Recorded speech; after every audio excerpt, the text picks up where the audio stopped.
How you say my J1?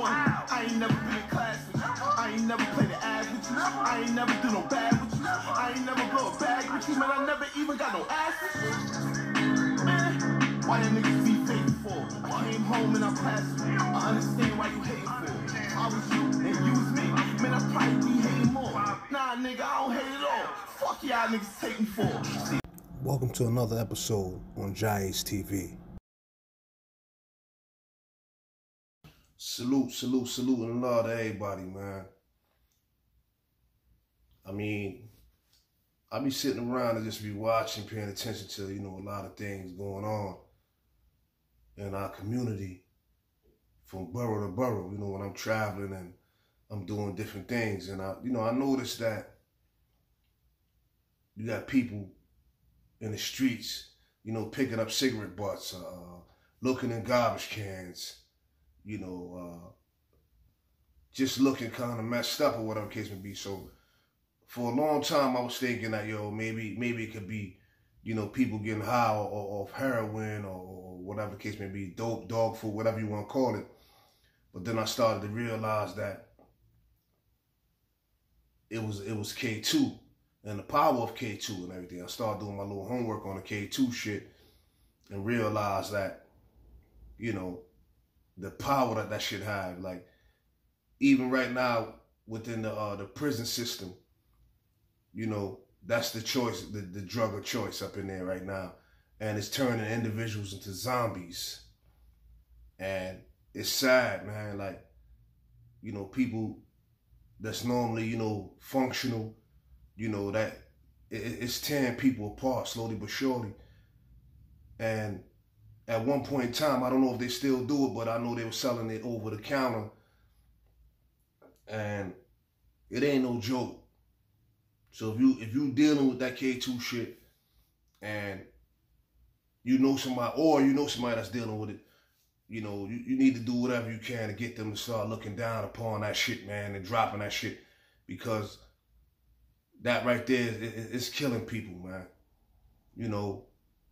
People that would normally be doing the right thing or working, grinding and doing things to better their future. They're now zombies. And sometimes you'll see somebody out there that's doing certain things that they shouldn't be doing, or individuals that's coming home from the system, and you be like, yo, what happened to them? For a lot of them, it's because they fucking around with that K2. And if it's not the K2, you have to also realize that within the system, there's something that I always call the medication game. And the medication game is, the false diagnosis that they have in the system, where you may be going through some stress or whatever because you're in confinement, and, you might be stressed out. Maybe your family is not, there for you, or maybe your girlfriend left you, or maybe a young lady who's incarcerated, maybe her boyfriend left her or whatever. So she's a little stressed and she might be thinking about ways on, possibly getting high and stuff like that. But my thing is, some people, family, the family member that you once knew, once they get out, they're not going to be the same, because, the medical department within the jails and the prison system falsely diagnose some people sometimes, just to keep them under control and have them all messed up in the head. When they do get out, they're not able to function correctly without the medication. So just don't look down upon individuals that you see that come home from doing a lot of time and like their minds is not right. Some of them, that medication really messed their head up, because we're talking about very powerful drugs. You understand what I'm saying? And these drugs have, powerful chemicals in them. Therazine and, all these different type of names, like these things can really mess you up and make you depend on them on a daily basis. And that's not what a lot of people don't understand. Do your little homework and still love your family members and still be there for them, because they need you. Even the individuals that might be in the streets right now, maybe getting high or whatever the case may be, don't turn your back on them, because sometimes people will talked into maybe trying it one time. They might be talking to doing dope one time and got hooked, crack one time and got hooked, K2 one time and got hooked. And now there's no turning back. And then you have the a lot of the drugs now with the fentanyl being put in the drugs.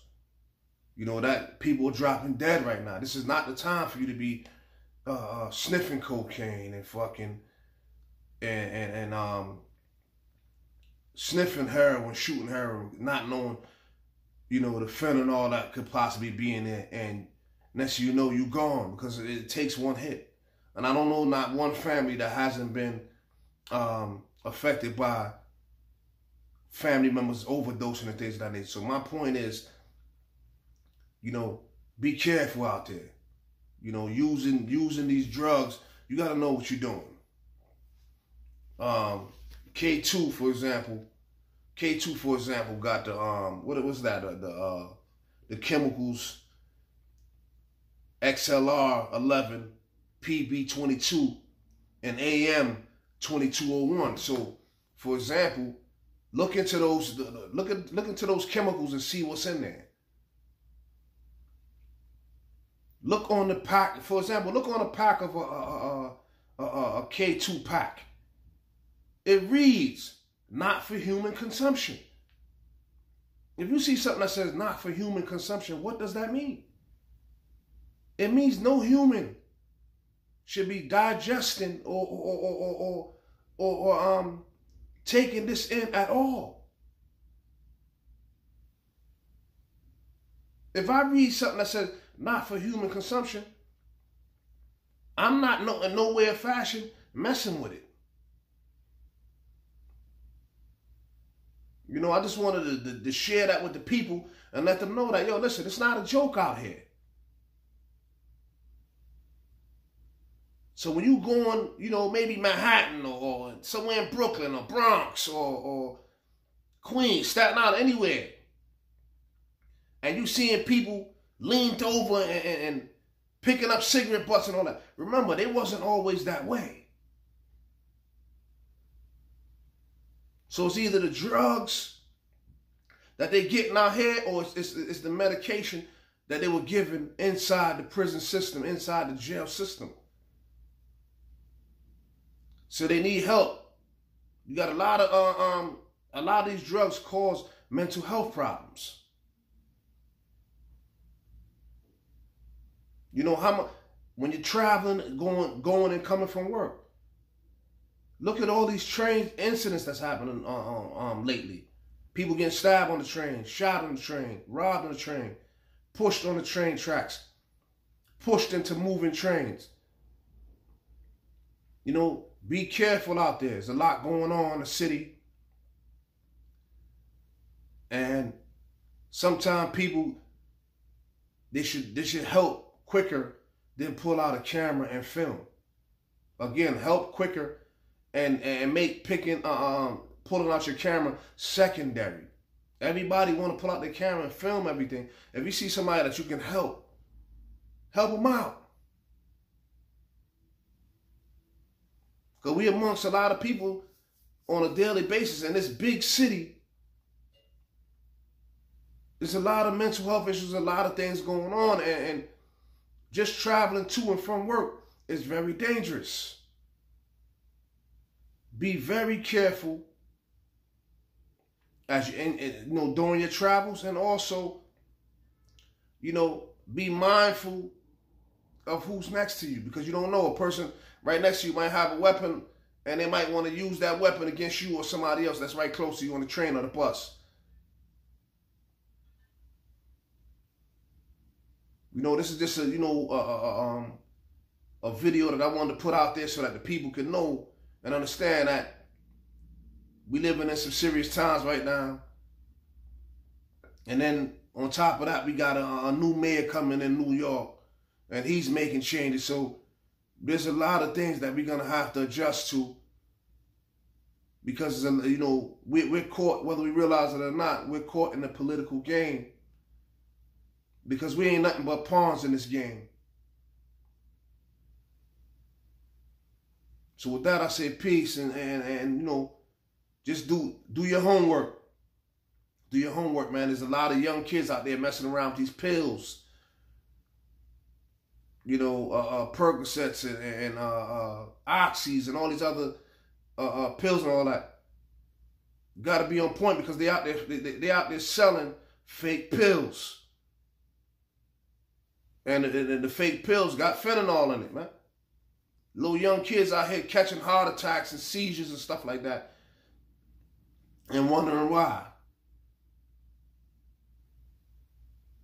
Ain't that much getting high in the world. You need to function out here. You need to be on point. On a daily basis, you need to know what's going on.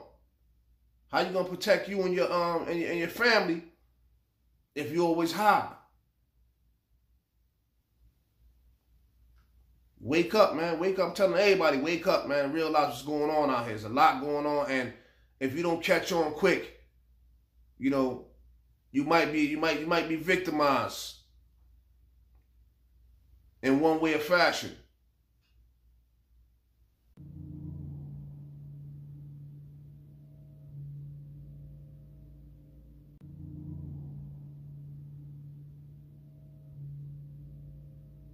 To many people, this may look like marijuana. This may look like weed, but it ain't. Put it down before it puts you down.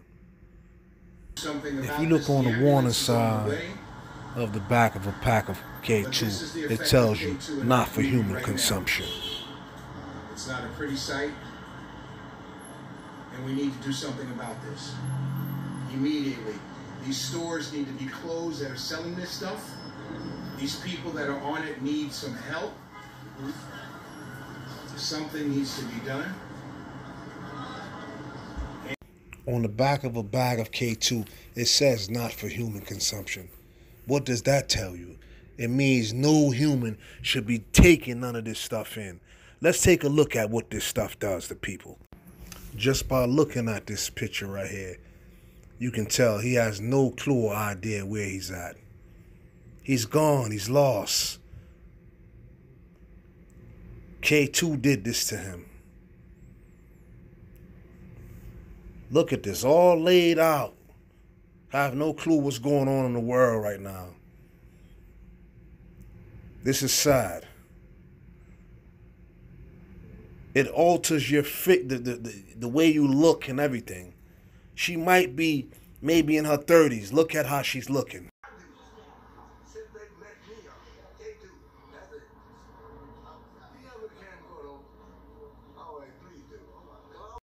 Take a real close look at this stuff.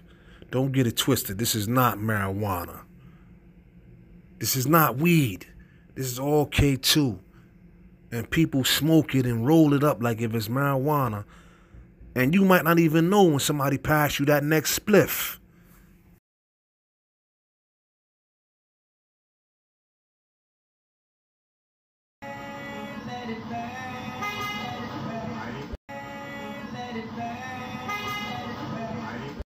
From facility to facility, does your medical record follow you? So do they know? Yeah, they know exactly what to give you, precisely what to give you. They do. Okay. So when you got here, they knew what to give you. The first day I was here, they gave me my medication. That was good. If I don't get it, then I can't sleep. I see. Okay. And what about Rikers Island? Did you get it at Rikers Island? Yeah, but sometimes they play a lot of games on Rikers Island.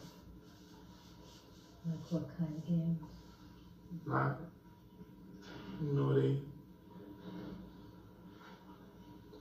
how can I explain it? Well, they're mean down there. I can't explain it. Not everyone incarcerated has the mental to withstand everything that takes place day to day. So medication is always a possibility to control you physically, mentally, emotionally. and spiritually. Just listen up carefully. One of the troubles you got into? Well, I believe the first thing that brought me to trouble was medication. When I first got there, I was trying to figure out, why are these girls so big? And I can see them, like, when they go into the shower area, I hear a lot of sniffing and crushing and things like that. So one day I went up to the girl and I'm like, what makes you guys fall asleep at 7, 8 o'clock? I'm in the day room with 30 people. By 7 o'clock, there's only 6 or 5 of us there. 5 or 6 of us there. So she's like, just go to, you know, like the, I forgot what it's called, but like the mental health clinic and just tell them that you can't sleep.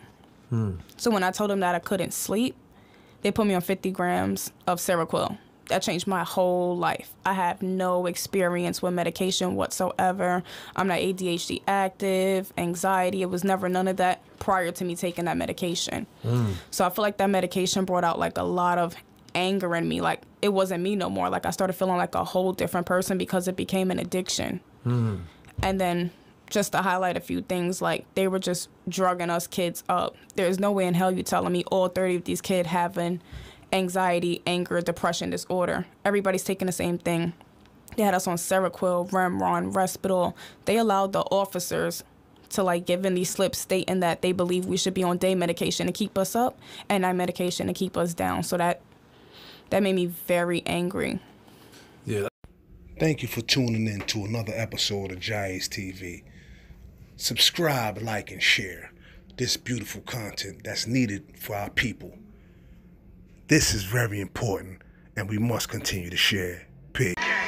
Been there, done that, no fuck that, let's get back. We going up, ain't no looking back. We going up, ain't no looking back. Been there, done that, no fuck that, let's get back. We going up, ain't no looking back. We going up, ain't no looking back.